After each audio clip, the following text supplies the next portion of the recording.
No, because they just Sold moved it. in. Yep, Very they just expressive moved when in. you do that. They just moved in. They just moved in. Yep. Okay. Welcome to the Aging Parent Trap X podcast and YouTube channel. My name is Allison Newland. I'm the broker owner of Platinum Properties of Florida in the greater Tampa area. And I'm joined here today with my friends and colleagues, Julie Cook with Generational Transitions and Nikki Flynn with Elite Preparation Services. And today we are talking about the hidden cost of keeping moms home. And boy, do I know a lot about this. Oh my goodness. And I was actually asking Nikki and Julie if they have had experience with this personally, but they've had experience with it professionally with their clients as I have as well. But if you don't know, I have been trying to hang on for dear life to my mom's house in Sarasota. Now, Sarasota sounds super fancy, and it is, but not where I grew up. This is a very modest home. It's about 1,200 square feet of living area. It has a pool, which is nice. And we had it rented for 2 years. My mom's in assisted living, and the rental income helps offset her assisted living expenses, which, as you know from previous episodes, are around $6,100 a month just for her. That's meals and her rent for her little studio and some, home health care that's built into the facility. But I really need that rental income, and I lost those tenants. And so I had to go through the whole thing of trying to find new tenants. And as you know, I'm a real estate broker. Sounds like, oh yeah, you should be able to do this, but I'm an hour and a half away. I could not service the client, which would have been my mom, properly because I was too far away, honestly, to just pop in and show a renter a house. So I hired a management company, and I don't know, I'm going to stop there and I'll come back because I want to know what you guys have experienced with your clients on this subject. Who wants to go first? I'll jump Oh, in. okay. Oh, sorry. Nope. No, Um, no, no, you go ahead. so from my perspective, the thing that the clients that I deal with trying to figure out, and it sounds almost kind of morbid, but it's just reality, is how much money are we going to need for our aging parents' care? How long are they going to live? And that, just to have those words come out my mouth, just sounds horribly cold. But the reality of it is, do they have the finances to cover their care themselves with just the income they earn? If it needs to be supplemented, then is it more smart to rent? Is it more smart to sell? So it's almost like you have to pull all of the emotions out of it and look at it Hmm. as just a financial decision, which, especially if this is a family home that's been, maybe for generations or where you grew up, much easier said than done. That's true. Very true. And if you're a single child, then that's usually a lot easier. But when there's multiple children involved, that's usually where there's the problem. I might have to Uh, disagree with you there, Nikki, but Well, only because mom and dad promised me the house standpoint, yep. or there's always one child that is still lingering around in the family home with the parents, Hmm. but not really being the supportive caretaker type, but they still want to be able to stay in the house. And it's like, no, that's not how it goes. So I've run into a couple of those situations where it's been the one of the siblings did not want to leave the house, but did not want to pay rent because it was mom and dad's house and they didn't want to pay rent. And it's like, okay, well, mom and dad have now had to move into a facility. We need that rental income. So two things are going to happen. You're either going to apply for a loan to buy the house Hmm. from us. So then it's yours. Mom and dad said you could have it, but you have to buy it. Or the other option is that you're going to have to move out and we have to rent this house out. Those, we don't really have an option because they were not planning for that step when they got older. Kind of went from, I feel like I was just having this conversation with a friend of mine where there's a gap. Like somehow, some way, this wasn't really a thing like 20 years ago. Like grandma and grandpa were able to stay at home and age at home and everything was okay. But I feel like all of a sudden it's just like now this is like a new thing. This is the new trend. This is how things are supposed to be. But it's already too late for them to do the planning for it. So if they never had a savings or retirement plan, the only other option is the properties that they own. Or we start going down the horrible road of Medicaid or the other awful road of having them live with you. So it's, which I Yeah. don't advise. And that's not everyone's experience, but sometimes it is. And I would say that my mom can't live with me. My house is not set up for it. It's not modified for that. But I understand what you're saying. And that's a whole nother episode of, what is it really like? What's it really like to have, you know, your family move in with you when that's not what you were planning with your life, right? And you're right, Nikki. I think, my grandparents, oh gosh, I don't even know how old they were when they passed away. They must have been young, compared to what like. Of course, I thought they were old, and I didn't really know them. They lived in other parts of the country, but they just, they died at home, or one was in a facility that was a state facility, which was awful for my dad's parents. But my dad and his sister were not in charge of taking care of their parents, and they passed away maybe when I was 10 or so. So they couldn't have been too old, but people are living longer, right? Because of the nature of our healthcare system. I think people get better care, and they're living longer. And yes, they might run out of money. That is my biggest fear, is that my mom runs out of money and still needs care, right? Because I am an only child, and I have to take care of her, make sure that she's taken care of. And that is why, even though I could sell her house, I'm scared because it's not a big house. We just discussed that.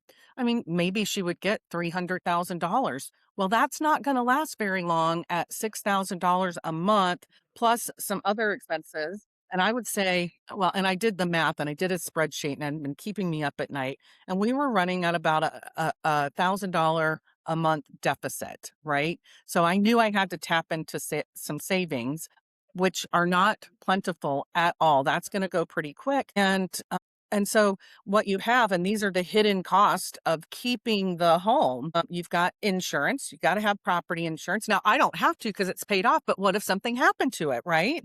What if there was a fire? What if there was a flood?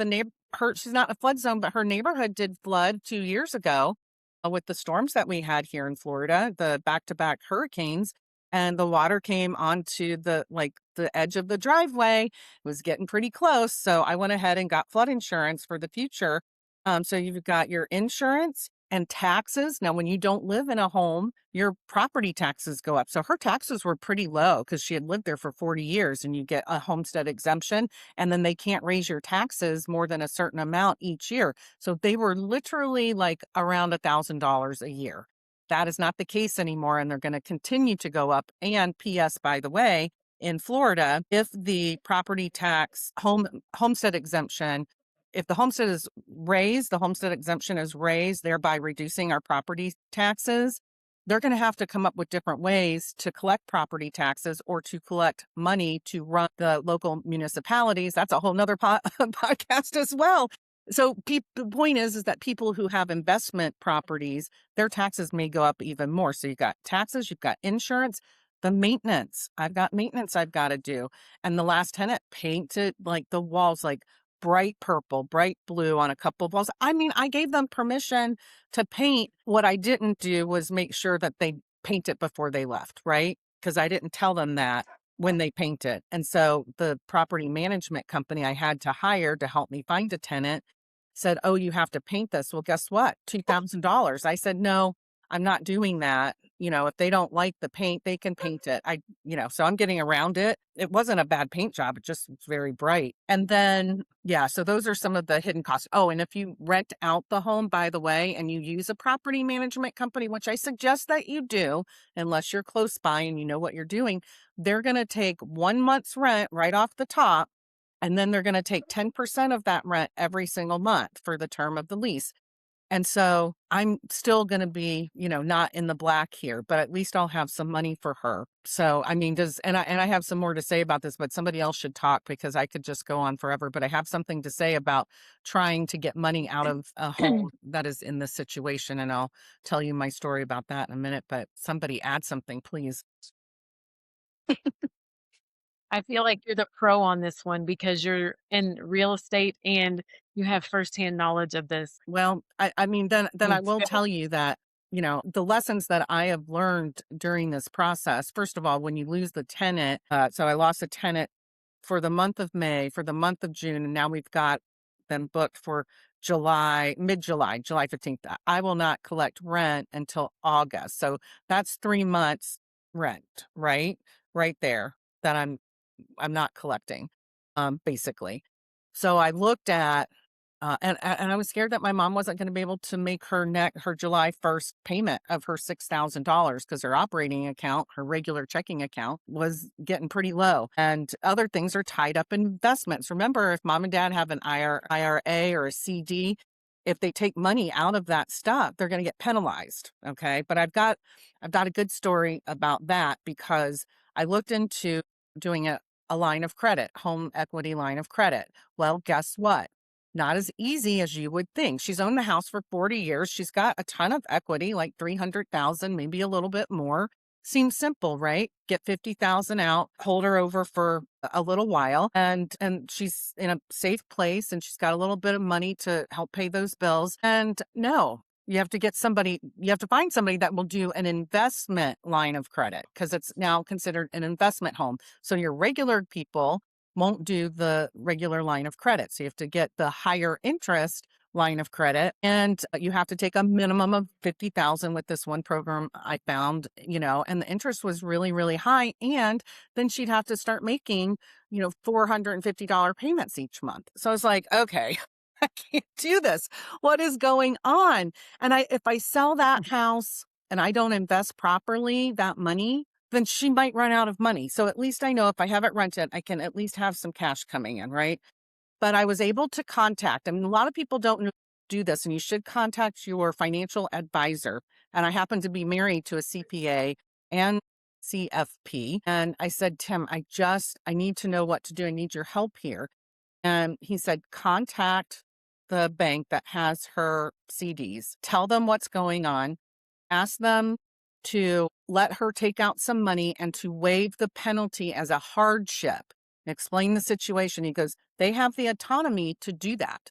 They can do that if they want to. So my mom and I contacted her. It's a smaller bank in the greater Tampa area. They had a branch in Sarasota, which she had set it up many years ago. But we contacted the Tampa location. Well, they weren't much help. They're like, oh, the manager's not here today. And yeah, you're going to have to call the 800 number. And, and I'm on a 3-way call with my 80-year-old mom, right? Like, thanks. We're not getting in the car. We're not going down to the bank to be told no. So we're calling. And I said, all right. I said, thank you very much. And I was like, I've already been on that 800 number one time before. And that was a whole hour call just to get logged in. But anyways, I said, Mom, let's call the Sarasota branch. So we call the Sarasota branch, and she said, ask for Doris. That's the woman who helped her many, many years ago. And so I did. Doris gets on the phone, knows exactly who my mom is. She goes, Darlene, how are you? And I'm like, she's doing okay. She's, and here's the situation. I didn't have to go through the whole, I don't even know. I'm sure she must have verified us somehow, but I don't remember giving date of birth and social security. Like, she knew who my mom was. It was like old fashioned customer service. And she said, let me find out for you and I will get back to you. And within an hour, she had an answer. They had an amount that we asked for that they could give us the hardship without penalty, release it without penalty. And that was I want to say that was Wednesday. On Friday, I had a UPS envelope with the check in it, a bank check, and I took it to her, regular big bank, that she has her regular checking account with, and I deposited it yesterday. And so now she's got some money that should be released today into her account. And so she'll be able to pay her stuff. I'll take the other, like a chunk of that money, and put it in a higher interest savings account. And when I made the deposit, the person actually at Bank of America, she's like, so would you like to open a CD? I was like, lady, no, I just jumped hoops to get out of this CD. Are you kidding me? But I appreciate it. But I didn't know it was going to be that hard. And so now I'm looking at her limited savings, and I do mean limited. She doesn't have a pension. She's, I don't know. It's very scary, very scary, people. And we always say plan now, but how do you know how long you're going to live? You just don't know. You don't know. So should you keep Mm. mom's house? Should you not? I mean, that's a very personal, it's a personal decision, but it's a business decision. I think I'm making the right decision. I think I am. Because if I let go of that house and she runs out of money, I have no cash flow at all for her. At least I know for a while I can still have some cash flow. And if I have to sell it in the future, I will. Right? Right. And I think Yeah. you're right You that always have that to fall back on. So yeah, yeah, and making it a business decision. That's to me, that's the hardest part is pulling all of the emotions out and just making it strictly a business decision. I think that's the toughest part. And then like you talk to your husband, getting the professional advice on what to do, laying out all the here's the taxes, the insurance, the I don't know how long mom and dad are going to live. They may live 3 years, they may live 15, getting You professional don't help. know. You see a lot of things. I mean, people are like, I mean, there are people that are 95. I'll be in big trouble if mom lives until she's 95 because she doesn't have enough money for that. But like, I had a friend that was my age that I went to high school and he just had a heart attack and died last week, early Wow. 50s, right? Just Mm, done. Like, you just don't know what tomorrow is going to bring, right? sure. And so, Mhm. as Gen Xers helping our aging parents navigate their senior years, we just have to do our best. And that's all we can do. That's all we can do. Let us know what you're going through.